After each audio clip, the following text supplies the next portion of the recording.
15ই August মুক্তি পেতে চলেছে আবির চট্টোপাধ্যায় ও শুভশ্রী অভিনীত বাবলি। বিশিষ্ট লেখক বুদ্ধদেব গুহর লেখা এই গল্পটির নির্দেশনা করেছেন রাজ চক্রবর্তী।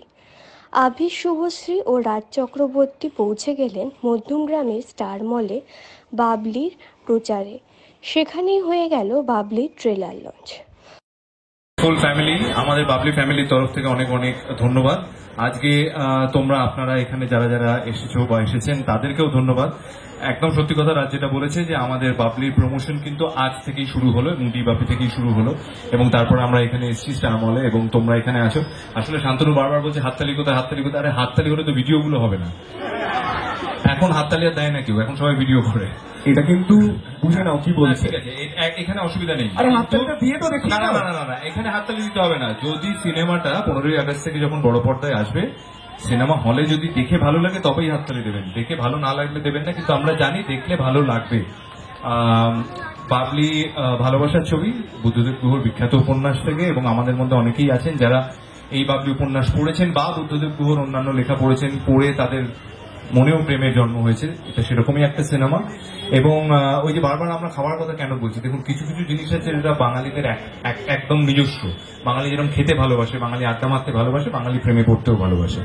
আমাদের সিনেমাতেও তাই। রাজের সঙ্গে এটা আমার অনেকদিন পরে কাজ, এবং শুভশ্রীর সঙ্গে এটা আমার প্রথম কাজ। এর আগে আমরা না কোনো সিনেমা, না কোনো ওয়েব সিরিজ, না কোনো অ্যাড ইভেন্ট আমরা করিনি একসাথে।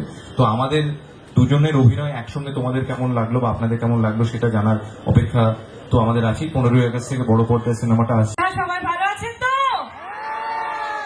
খুব ভালো লাগছে সকলের সাথে দেখা করে। আমার বহু বছর পর একটা ছবি রিলিজ করছে বাবলি, অ্যান্ড আমি এটুকুই বলতে চাই যে আমি ভীষণ লাকি ফিল করি যে বাবলির মতো একটা চরিত্র করতে পেরেছি। আমরা বাঙালি, আমরা গল্পের বই পড়তে ভালোবাসি, এবং গল্পের বই যারা যারা পড়ি তারা বুদ্ধদেব গুহর উপন্যাস অবশ্যই পড়েছি। এবং বুদ্ধদেব গুহর উপন্যাসের মধ্যে বাবলি হচ্ছে এমন একটা গল্প যেটা আমার মনে হয় না কেউ না পড়ে থেকেছে বা কারুর পড়ার পর খারাপ লেগেছে। বিখ্যাত একটি উপন্যাস, তারা তো ফিল করতেই পারছো আমাদের কিছু কিছু গানের গ্লিমস দেখে। এখন একটু পরেই ট্রেলারটা দেখতে পাবে, এবং যারা যারা দেখোনি তাদের কাছে এক্সট্রা পাওয়াটা হচ্ছে এটাই, একটা ফ্রেশ লাভ স্টোরি আমাদের টলিউডে অনেকদিন পর বানানো হয়েছে, যেটা প্রেমের ছবি আমরা সবাই দেখতে ভালোবাসি, প্রেম করতে আমরা ভালোবাসি যে কোনো সময়, যে কোনো বয়সে, যখন থেকে আমাদের প্রেমের উপলব্ধি হয় ঠিক সেই বয়সটা থেকে। তো সবারই দেখার এটা ছবি। সবাই 15ই আগস্ট থেকে সিনেমা হলে আসুন এবং সিনেমাটা দেখুন। ভালো তো লাগবে ফর শিওর। তাই সবাইকে, নিজের বন্ধু বান্ধব, আত্মীয় স্বজন সবাইকে বলুন সিনেমা হলে গিয়ে কিন্তু সিনেমাটা দেখতে হবে, টিভির পর্দায় নয়, সিনেমা হলে গিয়ে সিনেমাটা দেখতে হবে। থ্যাংক ইউ সো মাচ, সবাই খুব ভালো থাকবেন। সবাই রয়েছেন। সত্যি সত্যি যখন সিনেমা একটা রিলিজ করি, অ্যাকচুয়ালি আমরা এই সিনেমাটা নভেম্বর ডিসেম্বরে শুট করেছিলাম, এবং এই সিনেমাটা করার আমার বহুদিনের ইচ্ছে ছিল আর কি, 2004 থেকে।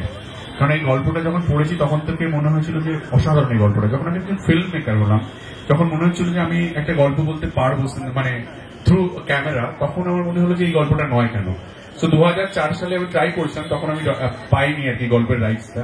তো 2021-এ এসে পেলাম এবং সিনেমা করলাম। এখন আমি ফিল্ম মেকার, তখন টেলিফিল্ম করতে চেয়েছিলাম, এবং আবির এবং শুভশ্রী রাজি হলো এই গল্পটা করতে। অ্যাকচুয়ালি বুদ্ধবাবু নিজেই বলেছিলেন যে এই গল্পটাতে যদি এদের দুজনকে ফিট করানো যায় তাহলে খুব ভালো হয় আর কি। সো লাকিলি এরা দুজন আমার খুব ক্লোজ, এবং দুজন খুব ভালো অভিনেতা অভিনেত্রী, এবং এই গল্পের সঙ্গে যায় আর কি। এই গল্প শুটিংটা অনেক মণিপুর, নাগাল্যান্ড, কলকাতা, দিল্লি এরকম মিলিয়ে মিশিয়ে আছে। কারণ গল্পটা পুরোটাই ইম্ফল, কোহিমা, দিমাপুর, একটা জার্নি, একটা জার্নির গল্প আর কি। তার সঙ্গে দীপু নদী, ঠিক আছে, সবকিছু রয়েছে, খাওয়া দাওয়া, নাগা খাওয়ার।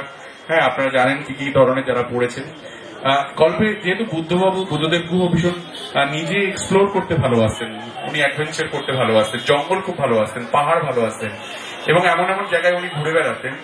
তো সেই জায়গাগুলো নিয়ে উনি গল্প লিখতেন আর কি। তার মধ্যে বাবলি একটা। এটা ভীষণ সুন্দর, এবং আমার গল্প বলার ধরনটা একটু আলাদা, একটু ফাস্ট, একটু পেসি, একটু একটু একটু একটু কি বলবো, একটু একটু একটু লিটল বিট কমার্শিয়াল, রাইট? তো সেই সব আছে, তার সঙ্গে সুন্দর সুন্দর গান আছে। আপনারা জানেন মিনার রহমান ফার্স্ট গানটা ডুবে আছি, যেটা সবার খুব ভালো লেগেছে। শ্রেয়া ঘোষাল করেছিল যে গানটা গেয়েছিলেন এলোমেলো রাত, সেটাও সবার ভালো লেগেছে। তারপরে একটা গান রিসেন্ট রূপম ইসলামের কণ্ঠে হয়েছে, সেটা হচ্ছে যে ভালোবেসে ফেলেছি তোমায়। এরপরে শ্রেয়া ঘোষালের আর একটা গান আসবে এবং তার সঙ্গে আসবে হচ্ছে অনুপমের একটা গান। তো এখনো এইসব রয়েছে বাকি।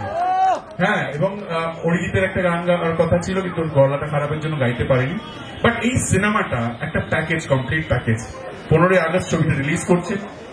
ছুটির সময় আপনারা সবাই বন্ধু বান্ধব যারা সিনেমা দেখতে ভালোবাসেন, যারা বয়স্ক রয়েছে, যারা এই গল্পের বইটা পড়েছে, তাদের সবাইকে নিয়ে সিনেমা হলে আসুন, সিনেমা দেখুন, বাবলি দেখুন। আর যারা খেতে ভালোবাসেন ওই টিকিটটা নিয়ে ডিবাপি যান, 100 টাকা ছাড় পান খাওয়ারে।